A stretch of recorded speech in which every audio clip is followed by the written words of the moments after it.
धर्म का संचय करना चाहिए व्यक्ति को। और यदि कोई व्यक्ति धर्म का संचय करता है तो शास्त्र कहते हैं धर्मो रक्षति रक्षितः, जो धर्म की रक्षा करते हैं धर्म उनकी रक्षा करता है। रुक्मिणी जी चाहिए व्यक्ति को।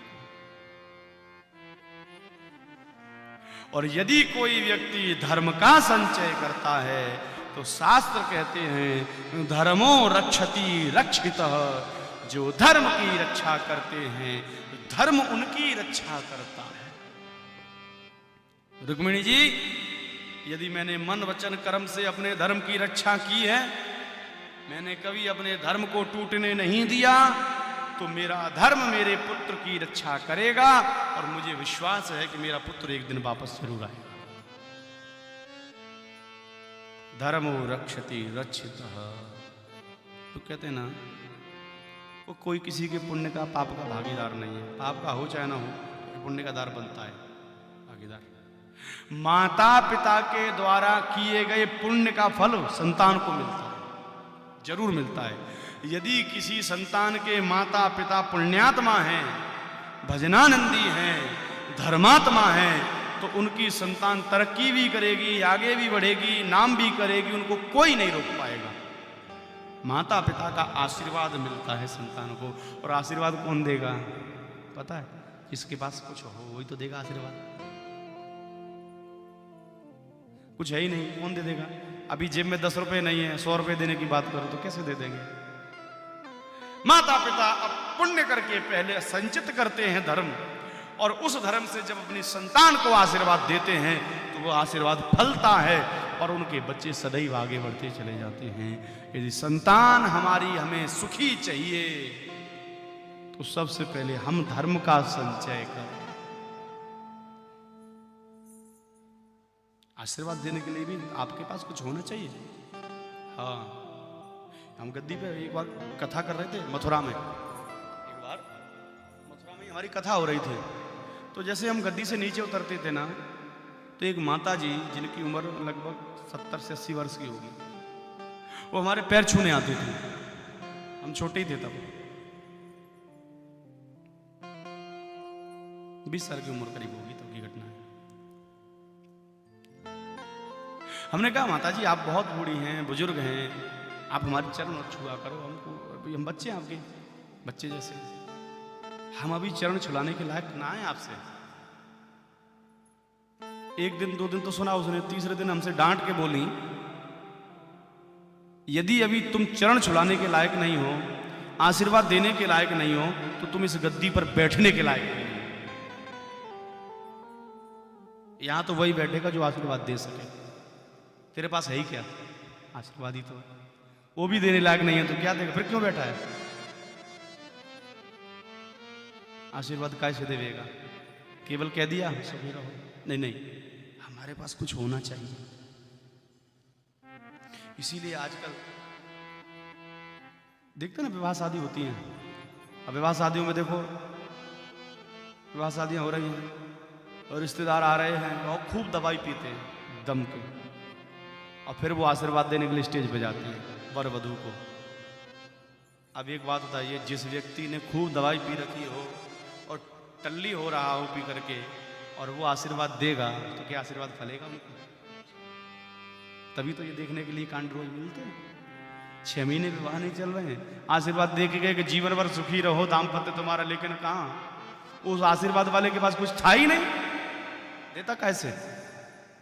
इसीलिए विवाह करो, शादी करो, किसी संत को, किसी सच्चरित्र ब्राह्मण को बुलाओ घर पे, उनके द्वारा संतान को, बच्चों को आशीर्वाद दिलवाओ, उनका जीवन सफल होगा।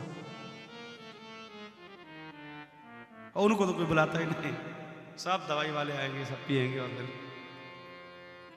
कहां फलेगा आशीर्वाद? हमें यदि संतान को भी अपनी को आशीर्वाद देना है तो पहले स्वयं धर्म का संचय करें, स्वयं पुण्य का संचय करें, और उस पुण्य के संचय से जब आशीर्वाद देंगे तो हमारी संतान आगे बढ़ेगी। तो जो माँ बाप यह चाहते हो हमारी संतान खूब तरक्की करे, तो पहले तुम अपनी तरक्की करो। काहे की? धन की नहीं, धर्म की तरक्की करो। धन की नहीं, धन तो अपने आप ही आएगा। वो तो पूर्व जन्मार्जितम धर्म धर्मम, पूर्व जन्मार्जितम धनम, पूर्व जन्मार्जितम विद्या। धन और विद्या दोनों चीज पूर्व जन्मार्जितम।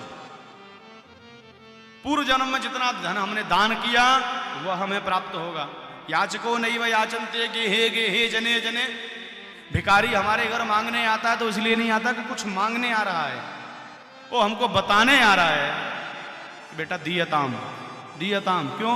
बोले मैंने नहीं दिया तो मांगना पड़ रहा तेरे यहां, तू नहीं देगा फिर तू भी मांगेगा, इसलिए दे, देना सीख। धर्मो रक्षति रक्षित, धर्म की रक्षा करो, धर्म पर चलो।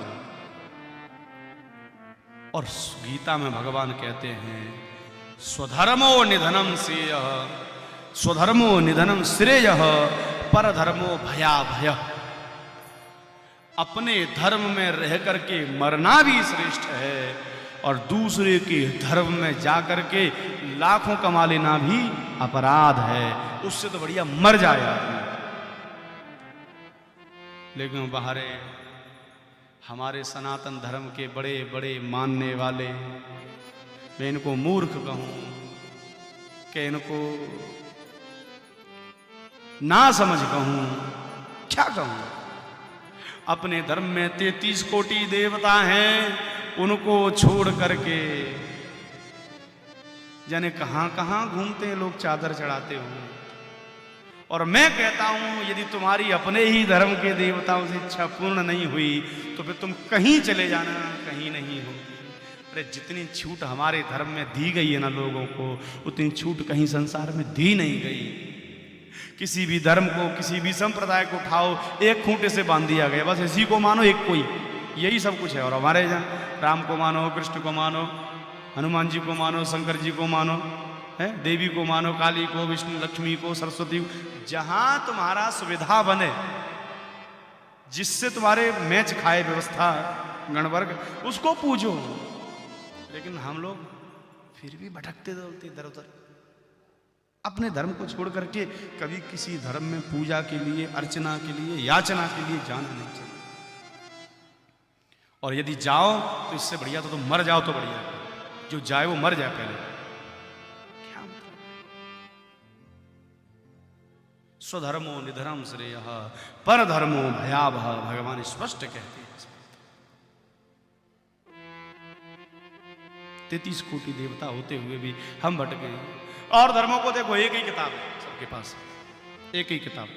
वो किताब को ऊपर से पढ़ो, नीचे से पढ़ो, आगे से पढ़ो, पीछे से पढ़ो, कुछ भी कर लो, एक ही पढ़ने को मिलेगी आपको। और हमारे यहाँ गीता पढ़ लो, रामायण पढ़ लो, 108 उपनिषदों में से कुछ पढ़ लो, भागवत पढ़ लो, 18 पुराण पढ़ लो, 4 वेद पढ़ लो, 6 शास्त्र पढ़ लो, जो तुम्हारी मर्जी, जो तुमको अच्छा लगता हो वो पढ़ लो। कितना है, महाभारत पढ़ लो, तुम्हारी इच्छा है कि मुझे तो यही पढ़ना है तो वही पढ़ लो, कमी नहीं है कोई।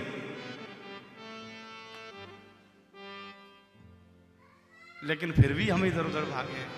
और इतने शास्त्र, इतने पुराण, इतने उपनिषद होते हुए भी यदि ज्ञान की प्राप्ति तुम्हें ना है रही अपने धर्म में, तो कहूं चले जाओ, ज्ञान ना मिलेगा तुमको, कहूं चले जाओ संसार में। यहां इतना कुछ है और कहीं मिलेगा ही नहीं किसी को। पर हम लोग क्या है, तुरंत असर चाहिए। यहां इच्छा पूरी नहीं तो वहां जाओ, वहां नहीं तो वहां जाओ।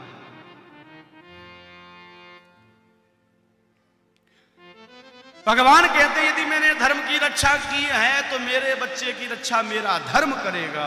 और एक दिन यही हुआ, वहां प्रद्युम्न अकेले नहीं, अपनी पत्नी को भी साथ में लेकर के आए, विवाहित होकर के आए। रुक्मिणी तो पहचान ही नहीं पाई। भगवान ने कहा देखो कोई आया, स्वागत करो उसका जरा द्वार पे जाकर के।